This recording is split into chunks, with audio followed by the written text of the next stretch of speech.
We've made our bed and we're sleeping in it. All right, people, if you can't see it, you're not looking very closely. The dominoes are starting to tumble. All around the world, that unrest we've been expecting is rearing its revolutionary head. What will the outcome be? It's going to be something different than the corpse-feeding bankers making bets on the sidelines anticipate. For the moment, it would be a good idea for everyone with money. They need to put it somewhere. To put it in a Muslim bank. It makes all kinds of good sense from all kinds of angles. Or you could take it out of the bank altogether, just to show yourself how much you've been depending on them. Today, I want to talk about the single most important thing that should be on everyone's mind who wants to garner the input and info necessary to survive and thrive in these times. If you want comfortable lies and useless information, you go to the mass media. If you want something closer to the truth, albeit shaded towards one agenda or another, you go to the alternative media.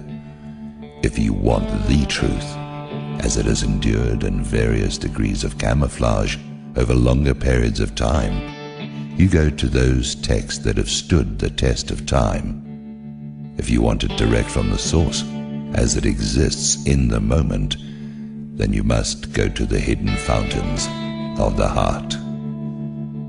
Something is holding you in place. Certainly you are not doing this.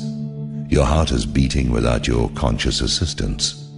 Most of the functions of your body are operating independent of your authority. The whole universe goes through its motions without ever needing to seek our consultation.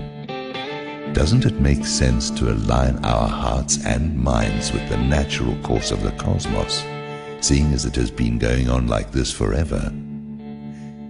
Isn't one of the keys of immortality to emulate that which is eternal? Limitation is the sincerest form of flattery, and we become like that which we emulate. Physicists have already proven that the universe is composed of mind stuff. The universe is thought-born. We are talking about actual touchy-feely math that impacts on the senses. You can prove yourself nearly anything to yourself, depending on how badly you want to believe it. Consider all the ways we lie to ourselves and the rationale we use to make whatever we think we want justifiable and right. On every side of you are people convincing themselves every day of the rightness of what they do and what they believe in. Some of them are so committed that they will kill you if you get between them and what they want. They have convinced themselves not only that they are right, but that God Himself has ordained it so. Families, communities, and nations have collectively convinced themselves of various things and chiseled laws into stone to prohibit and to permit whatever it is they have assured themselves is real. Then it is selectively applied depending on one's situation in life. The force of collective belief in certain things is so great that the hallucinations stand in front of you looking as real as anything can, while having no basis in reality at all. We all move under a hypnotic spell based on the repeated affirmation that what you see is what there is. That's how things come into manifestation. They are the result of precipitation of an idea from the mental plane to the physical. Let's take the idea of lying down. Let us imagine all the possibility of things we can lie down upon. This is your blueprint for a bed, a couch, a hammock, whatever possibilities there are to something to lie down on. Following this is the process of construction, and following that is the item upon which you recline. Everything you can see outside of you came about through this four-step process. In the natural world, All the elements of nature and the cosmos came about because of a similar operation within the cosmic mind. On the personal level, it comes about through the actions of ourselves and others, or through the actions of ourselves interacting with the process as we go. We are always engaged in it. Worry is a conduit for this process. Attention is a conduit for this process. Daydreaming is an excessively hydrated conduit, lacking focus and concentration. Concentration is the freeze-dried end. You have constructed the world in which you live by personal effort and by acquiescence to the products of other efforts. You place values on everything, and that makes up what it all means to you. Everything good and bad, tangible and intangible, comes about through this process. You invoke it into your life through conscious or unconscious rumination, which is a form of meditation, or you allow it in through not resisting the telepathic invasion practiced on you by the world. If you could stand guard at the gates of your mind and actually be in control, there is no limit to what you would be capable of. Since there is no one who is in total control, all you have to do is put yourself under the aegis of it. Find the one who is in control and give it full sway over your life. When your mind operates in apprehension of the force of bad laws made by bad people, you are effectively the prisoner of them. When your mind contemplates the deity under the childhood imaginings of whatever religion you grew up in, you are the victim of arrested development, spiritually speaking. When you adhere to the cultural imperatives of whatever street you're walking on, you are being manipulated by the Coca-Cola waltz, which is a kind of slow-motion Montezuma's Revenge. The radiant life force behaves like a serpent. You have the good snake side and the bad snake side, seen from a cosmic perspective. Depending on how you go along to get along and how you help and hinder, you weave your fate. The coiling of a cobra is a metaphor for the spiral of existence. The inherent urge of life is towards self-discovery, and that is abetted by external and internal forces. The natural evolution of this takes a very, very, very long time. That seems to be the way of it for most people. They're content to drift along on the river of life until it gets where it's going.